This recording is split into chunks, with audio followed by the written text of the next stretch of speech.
ایسی نہیں ہے جو اللہ سے چھپی ہوئی ہو،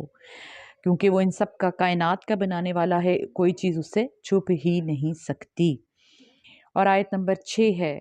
هو الذی یصورکم، وہی تو ہے جو شکل و صورت بناتا ہے تمہاری، یعنی مصور کون ہے؟ اللہ تعالیٰ۔ فی الارحامی، ماؤں کے پیٹ میں، کیف یشاء، جیسے وہ چاہتا ہے، یعنی اللہ کی شان ہے کہ ماں کے پیٹ کے اندر وہ ایک انسان کی شکل بناتا ہے، اور بچہ جس پہلی فارم میں ہم دنیا میں آتا ہے وہ اس کے بعد کتنی شکلیں بدلتا ہے، اور اینڈ پہ اس کی شکل کیا سے کیا ہو جاتی ہے۔ تو یہ سب اسی کی شان ہے جو وہ ایک چھوٹے سے بچے کی شکل بناتا ہے، اس کے جسم میں تمام آرگنز کو سیٹ کرتا ہے، لگاتا ہے، ایک اسی ترتیب کے ساتھ ساری چیزوں کا سسٹم بناتا ہے۔ اور کبھی ہم نے اس چیز پہ اگر ہم غور کریں تو ہمیں اللہ کی شان کی سمجھ آئے کہ وہ کس طرح سے ایک ایک چیز کو کس خوبصورتی کے ساتھ تخلیق کرتا ہے، اور ہم لوگ تو ہیں کہ اللہ کی تخلیق میں بھی نقص نکالتے ہیں، اللہ معاف کرے اور ہمیں اس سے بچائے۔ آگے ارشاد ہو رہا ہے لا الہ الا هو العزیز الحکیم، نہیں کوئی معبود سوائے اس کے وہ سب پر غالب اور بڑی حکمت والا ہے۔ اللہ تعالیٰ جو ہے وہ اس کے علاوہ کوئی معبود ہو ہی نہیں سکتا، کیونکہ وہی ہے جو ماؤں کے پیٹ میں صورت و شکل بناتا ہے اور انسان کے زندگی میں ہر طرح کے تغیر کا فیض لے کے آتا ہے، اور وہی غالب ہے اور وہ بڑی حکمت والا ہے۔ اللہ تعالیٰ ہمیں قرآن پاک کو پڑھنے اور اپنے مصور کے شان کو سمجھنے کی توفیق عطا فرمائے، اور اس کی بنائی ہوئی تخلیق میں سے نقص نکالنے سے محفوظ رکھے، آمین۔ هو الذی انزل علیک الکتاب، وہی تو ہے جس نے نازل کی تم پر یہ کتاب، منہ آیات محکمات، اس میں آیات محکمات بھی ہیں، ہن ام الکتاب، وہی اصل کتاب ہیں، وَأُخَرَ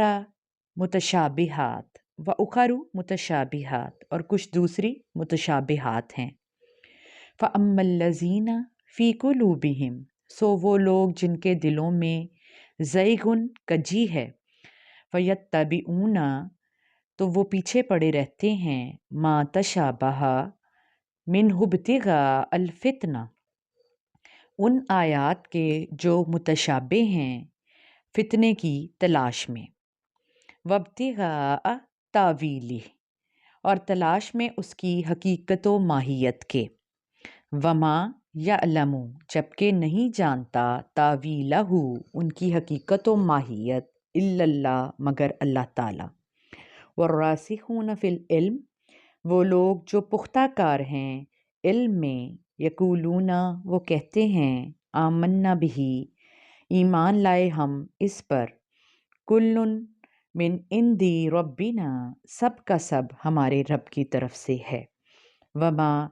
اور نہیں، یذکروا، سمجھتے یہ نکتہ، الا، مگر، اولو الالباب، دانشمند لوگ۔ اس آیت میں ارشاد ہو رہا ہے کہ اللہ تعالیٰ ہی وہ ذات ہے جس نے تم پر یہ کتاب نازل کی۔ اب یہ کس کتاب کا ذکر ہو رہا ہے؟ یہ قرآن پاک کا ذکر ہو رہا ہے۔ سب سے پہلے سورہ آل عمران کی ابتدائی آیات میں ہم نے اللہ تعالیٰ کی شان میں پڑھا کہ اللہ وہ ذات ہے جو زندہ و جاوید اور ساری کائنات کو سنبھالے ہوئے ہے، اور اس نے تورات اور انجیل نازل کی، اور اس کے بعد فرقان یعنی قرآن مجید کو نازل کیا، جس میں سراسر لوگوں کے لیے ہدایت ہے، اور جو اس ہدایت کا انکار کرتے ہیں اللہ تعالیٰ نے ان کے لیے شدید عذاب رکھا ہے۔ اور اللہ تعالیٰ ہر وہ چیز جو آسمانوں اور زمین میں ہے اس کے بارے میں جاننے والا ہے، یہاں تک کہ ماں کے پیٹ کے اندر جو موجود ہے اور جو شکل بنانے والا مصور ہے وہ بھی اللہ تعالیٰ ہی ہے۔ یہ سب کلمات جو ہم نے پہلے فرسٹ سے لے کر 6 آیت تک پڑھے وہ اللہ تعالیٰ کی تعریفیہ کلمات تھے، اور یہاں پہ اب آیت نمبر 7 میں بھی یہی ارشاد ہو رہا ہے کہ اللہ وہی ذات ہے جس نے تم پر یہ کتاب نازل کی، جس کے اندر آیات محکمات ہیں۔ محکمات کا لفظ کو اگر دیکھا جائے تو ایسی چیز محکم جسے پختہ اور مضبوط کہا جاتا ہے، یعنی اگر کوئی بھی چیز جو وضاحت کے ساتھ موجود ہو، جس کے بارے میں دلیل موجود ہو، جس کو سمجھنا بہت آسان ہو، اسے ہم محکم کہتے ہیں، یعنی پکی چیز۔ تو یہاں پہ قرآن پاک میں آیات محکمات بھی ہیں، یعنی واضح احکام بھی، آپ اس کو شارٹ ٹرم میں کہہ سکتے ہیں کہ واضح احکامات بھی موجود ہیں، اور یہی اصل کتاب کی بنیاد ہیں۔ ہم نے سورہ بقرہ پڑھی اور ہم نے دیکھا کہ اللہ تعالیٰ کے نے اس میں اپنے احکامات جو ہے وہ بھیجے ہمیں، کہ جہاد کا، نماز کا، زکوٰۃ کا حکم دیا۔ اب ہمارے معاملات کے بارے میں، ہمارے اخلاقیات کے بارے میں، ہماری تمام بہت ساری زندگی کے اصولوں کے بارے میں، پرانے وقتوں کے حوالے سے قصے تھے، نئے وقتوں کی باتیں، اور ہاں جو مسائل ہمیں پیش آنے والے ہیں یا زندگی میں پیش آتے رہتے ہیں، ہر چیز کے بارے میں بڑی وضاحت کے ساتھ تمام آیات تھی، موجود ہیں، تھی نہیں کہیں گے، موجود ہیں۔ اور لیکن کچھ آیات یہاں پہ ذکر کیا جا رہا ہے اس آیت میں کہ متشابہات ہیں۔ اب جیسے محکمات کا مطلب ہے پختہ اور مضبوط، متشابہ کا مطلب ہے ایسی ملتی جلتی چیزیں، یعنی جس میں ایک چیز بڑی وضاحت سے نہ بیان ہوئی ہو، تھوڑا پوشیدہ طریقے سے بیان کی جائے، جو کہ ایک آیت دوسری سے ملتی جلتی بھی ہو، اور لیکن اتنی کٹ اینڈ کلیئر جس طرح ہوتی ہے وہ اس طریقے سے اس کی وضاحت نہ ہو رہی ہو، ایسی آیات کو متشابہ آیت کہا جاتا ہے۔ تو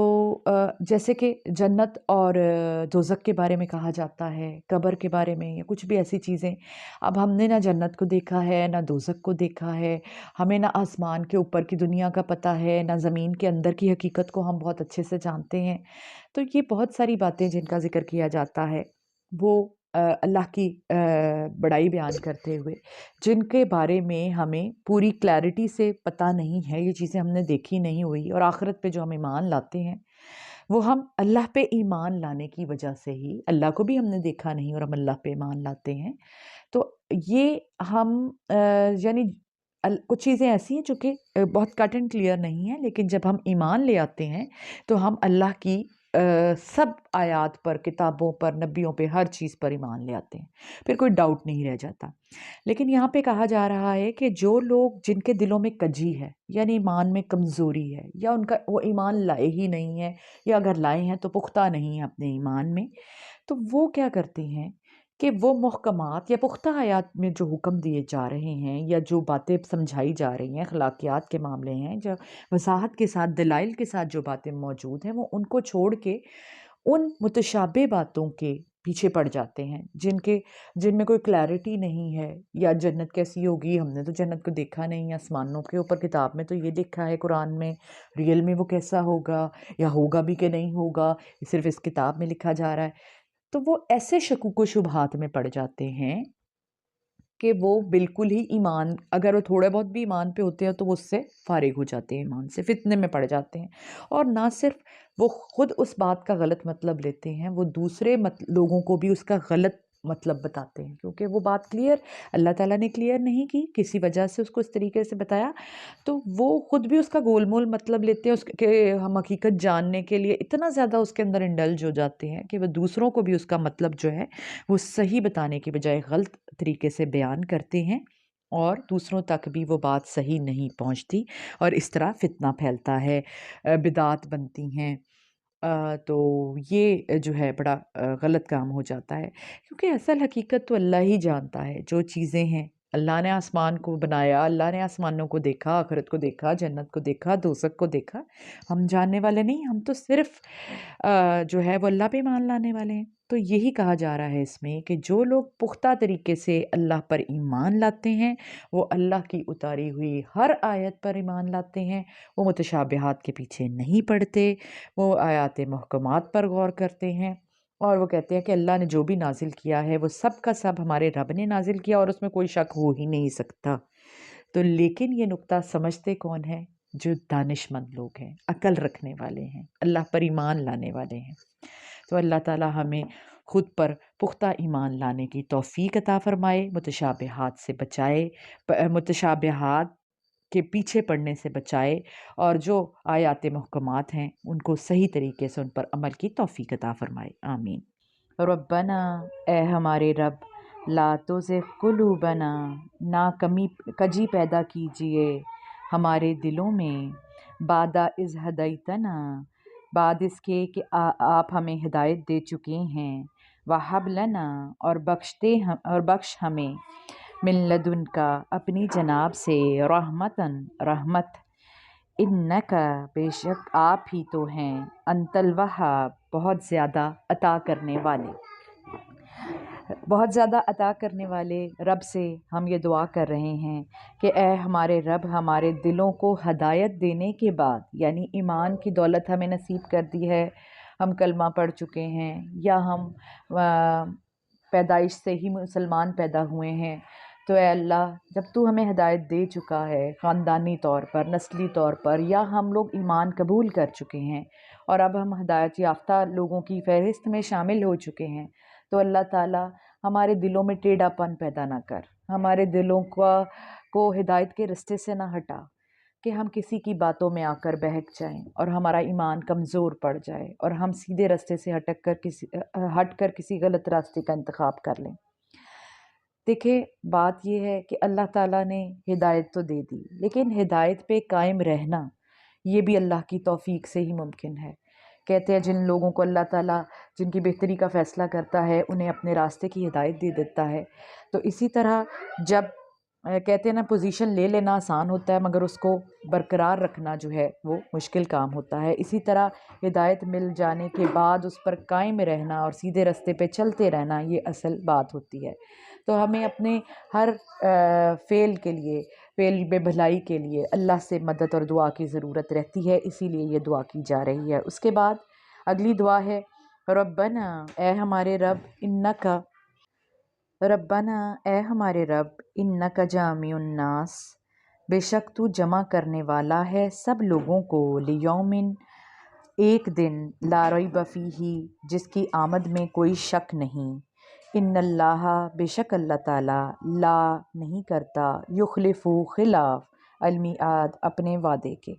بے شک اللہ تعالیٰ اپنے وعدے کے خلاف نہیں کرتا۔ اور کہا جا رہا ہے اے ہمارے پروردگار، بے شک تو ہمیں ایک دن اپنے حضور جمع کرنے والا ہے، وہ دن جس کے آنے میں کوئی شک نہیں، اور وہ دن کون سا ہے؟ قیامت کا دن، قیامت کے دن جس کے اوپر ہمارا اعتبار ہے، بھروسہ ہے کہ وہ دن آ کر رہے گا اور اس کے آنے میں کوئی شک نہیں ہے۔ ہم اللہ سے یہ دعا کرتے ہیں کہ اللہ، ہم جانتے ہیں کہ ایک دن، قیامت کا دن ایسا آنے والا ہے جس میں تو سب لوگوں کو اپنے ایک جگہ پر اکٹھا کر لے گا اور سب تیرے حضور پیش ہوں گے اور سب کے اعمال نامے رکھے جائیں گے اور ان کا حساب کیا جائے گا۔ تو اے اللہ اس دن ہم یہ جانتے ہیں کہ بے شک تو اپنے وعدے کے خلاف نہیں کرتا۔ تو اللہ تعالیٰ نے جو وعدہ کیا، یعنی اگر اللہ تعالیٰ نے قیامت کے آنے کا وعدہ کیا ہے تو ہمیں یقین ہے اس بات کا کہ اللہ تعالیٰ اپنے وعدے کے خلاف نہیں کرے گا اور قیامت آ کر ہی رہے گی۔ اس دن کا اقرار کیا جا رہا ہے کہ وہ دن آنے والا ہے اور ہم اس پر یقین رکھتے ہیں اور اس بات پہ بھی یقین رکھتے ہیں کہ اللہ اپنے وعدے کے خلاف نہیں کرتا۔ اس لیے اللہ تعالیٰ سے ہم درخواست کرتے ہیں، دعا مانگتے ہیں کہ اللہ تعالیٰ ہدایت دینے کے بعد ہمارے دلوں میں کجی نہ پیدا کرنا، ہمارے دلوں میں ٹیڑھا پن پیدا نہ کرنا اور ہمیں راہ راست پر چلنے کی توفیق عطا فرمانا، آمین۔